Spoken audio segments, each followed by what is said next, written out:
Hi, my name is Trey Dew. I'm a support engineer here at U1 Solutions. Today I'll be teaching you how to fix the cannot find table 0 error that you might be getting when running a SQL query data source.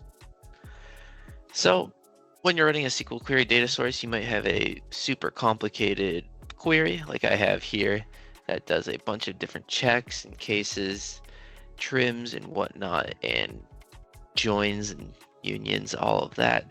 And SmartConnect might not be able to handle that if it's just a little bit too much, and it'll throw that cannot find table 0 error. So, like, for example, this, if I put it in SmartConnect, it would throw that error right now. So the easiest way to get around this is to actually create a stored procedure. And all of the stored procedure would look like is create stored procedure up here, throw in all of that information that we just had in there with a few little fixes like this, and close it up again, and then end the stored procedure. And that's all you have to do to create it. Once you actually are in SQL, the easiest way to do this is go into your SmartConnect database, or whatever database you want to put this into. Go to Programmability, find Stored Procedures, and then we can just go ahead and create a new stored procedure like this. And then you can follow these instructions to actually enter in all of this, because you're just basically following from under here and entering in your big query that is failing SmartConnect right there.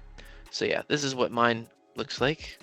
And then once it is done, it'll create a stored procedure like this that we can actually execute in SmartConnect.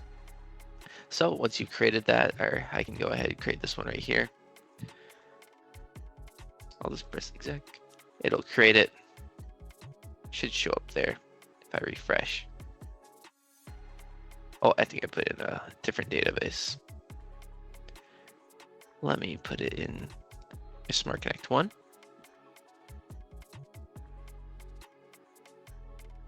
And then now it should be in there.